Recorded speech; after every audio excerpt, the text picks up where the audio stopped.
আসসালামু আলাইকুম বন্ধুরা, আপনি কেন ইউটিউবে ব্যর্থ? অন্যরা তো চ্যানেলকে ভাইরাল করে নিচ্ছে, তাদের ভিডিওগুলো ভাইরাল হচ্ছে, তাদের চ্যানেল গ্রো করেছে, কিন্তু আপনি কেন ইউটিউবে ব্যর্থ?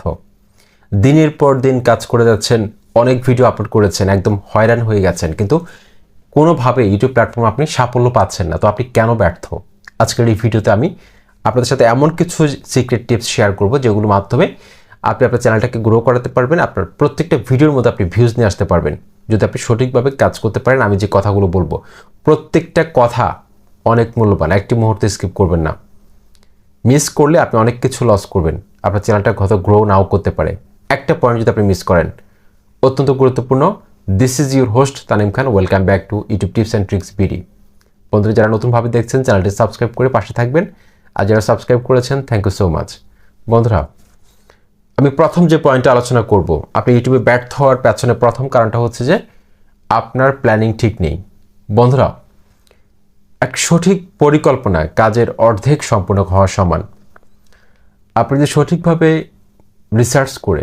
রিসার্চ ওয়ার্ক করে যদি আপনি সঠিক একটা ম্যাপ অঙ্কন করতে পারেন, একটা পরিকল্পনা নির্ধারণ করতে পারেন, নিজের মাইন্ড সেট আপ করতে পারেন সঠিকভাবে, সেক্ষেত্রে আপনার কাজটির অর্ধেক কিন্তু সম্পূর্ণ হওয়ার সমান হয়ে যাবে। সেজন্য প্রথমত আপনাকে প্ল্যানিং করতে হবে আপনি কি পারেন, কোন টপিকস নিয়ে কাজ করবেন, কোন টপিক্সে ভিডিও তৈরি করলে আপনার ভিডিওগুলো র্যাঙ্ক করবে, কোন টপিক্সের ঘাটতি রয়েছে ইউটিউবে, কোন টপিক্স দর্শকরা চাচ্ছে, এই জিনিসটা কিন্তু আপনাকে ফাইন্ড আউট করতে হবে। আমরা কিন্তু ইউটিউবের যে সার্চ সেকশন রয়েছে সেখানে কোনো কিওয়ার্ড লিখলে সাজেস্টিং অনেকগুলো কিওয়ার্ড চলে আসে আমাদের সামনে। সেই কিওয়ার্ডগুলো কিন্তু দর্শকরা লিখে সার্চ করে, সেই কিওয়ার্ডগুলোর উপর ভিত্তি করে আমরা যদি ভিডিও নিয়ে আসি 100% আমাদের প্রত্যেকটা ভিডিও কিন্তু র্যাঙ্ক করবে, এতে কোনো সন্দেহ নেই।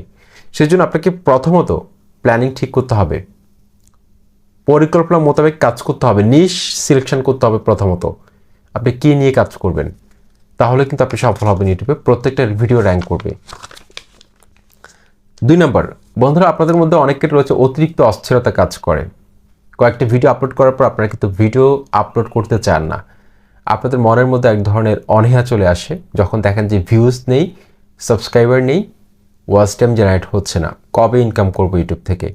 ইউটিউবের টাকা দিয়ে আমি এই করব সেই করব, অন্যরা বাড়ি করছে, গাড়ি করছে, দামি দামি গ্যাজেট ব্যবহার করে ইউটিউবের রেভিনিউ দিয়ে, কিন্তু আমি কিচ্ছু পারছি না।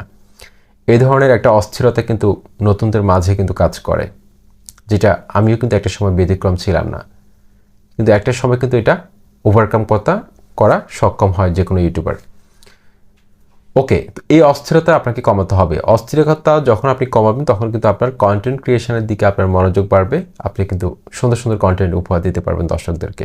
সেই জন্য অস্থিরতা কমিয়ে মাথা ঠান্ডা রেখে আপনাকে ভিডিও তৈরি করতে হবে, কারণ কন্টেন্ট ইজ কিং। কন্টেন্ট যদি ভালো হয় সেক্ষেত্রে দর্শকরা সাবস্ক্রাইব করতে বাধ্য হবে। সাবস্ক্রাইব করার জন্য কোনো ধরনের প্রমোশনাল কথাবার্তা ভিডিওতে না বললেও দর্শকরা আপনার চ্যানেলটিকে সাবস্ক্রাইব করে আপনার পাশে থাকবে। ওকে, তারপর হচ্ছে বন্ধুরা, আমি যে পয়েন্টে রেখেছি কন্টেন্ট কোয়ালিটির দিকে মনোযোগের অভাব রয়েছে। আমরা শুরুর দিনগুলোতে যে কাজটা বেশি করে থাকি সেটা হচ্ছে আমরা কোয়ান্টিটির দিকে বেশি নজর দিয়ে থাকি। আমাদের টার্গেট থাকে যে কবে আমরা 100টা ভিডিও আপলোড করব, কিন্তু এই টার্গেটটা অনেক ভালো একটা উদ্যোগ, কিন্তু টার্গেটটা ভালো, কিন্তু আপনি যদি কোয়ালিটি যদি মেনটেন না করেন, প্রতিনিয়ত যদি আপনি কোয়ান্টিটি বাড়ানোর দিকে চেষ্টা করেন, সেক্ষেত্রে দর্শকরা যেটা চাচ্ছে ভিডিওর মধ্যে যে ইনফরমেশনটা থাকা দরকার অথবা যে এন্টারটেইনমেন্ট ভ্যালুটা থাকা দরকার সেটা যদি আপনি দিতে না পারেন, সেক্ষেত্রে দর্শকরা আপনার সাথে থাকবে না। তারা বুঝে যাবে যে এই চ্যানেলটা থেকে আমরা কিছুই পাবো না, তখন পরবর্তীতে আপনার কোনো ভিডিওর জন্য তারা অপেক্ষা করবে না। সেই জন্য অত্যন্ত গুরুত্বপূর্ণ হচ্ছে এই পয়েন্টটা বন্ধুরা, কন্টেন্ট কোয়ান্টিটির দিকে নজর না দিয়ে কোয়ালিটির দিকে আমাদেরকে ফোকাস করতে হবে। ফোকাস অন ইউর কন্টেন্ট, তাহলে দেখবেন যে একটা সময় আপনার প্রত্যেকটা ভিডিওকে দর্শকরা পছন্দ করবে, প্রত্যেকটা ভিডিওর মধ্যে কিন্তু আপনি ভিউজ পাবেন, সাবস্ক্রাইবার পাবেন, রেভিনিউ জেনারেট করতে পারবেন একটা সময়।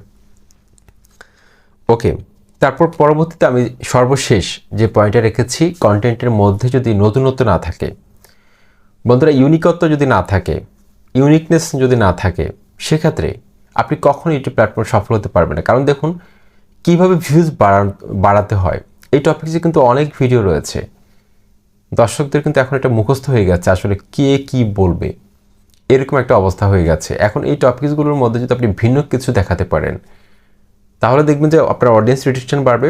অডিয়েন্স রিটেনশন বাড়লে ইউটিউব আপনার ভিডিওটিকে কিন্তু ইমপ্রেশন বাড়িয়ে দিবে, রিকমেন্ডেশনে নিয়ে যাবে, বিভিন্ন ট্রাফিক সোর্স থেকে আপনার ভিউজ আসা শুরু হবে। সেক্ষেত্রে আপনার সিটিআর বাড়বে, আপনার অডিয়েন্স রিটেনশন বাড়বে, ইমপ্রেশন বাড়বে, আলটিমেটলি আপনার ভিডিওটি কিন্তু ভাইরাল হয়ে যাবে যে কোনো সময়। অনেক বড় বড় ইউটিউবারের ভিডিও নিয়েছে কিন্তু আপনার ভিডিওটি ইউটিউব সাজেস্টে ফেলে দিবে। সেক্ষেত্রে ওভারনাইট হয়তো আপনি ভাইরাল হয়ে যেতে পারেন। তো বন্ধুরা, আশা করছি এই পয়েন্টগুলো মেনে চলবেন। কন্টেন্ট কোয়ালিটির দিকে ফোকাস করুন, থাম্বনেল ভালো করুন, টাইটেল ভালো করুন। 100% ইউটিউব প্ল্যাটফর্ম আপনার জন্য আপনার কাছে ধরা দিতে বাধ্য। আসসালামু আলাইকুম।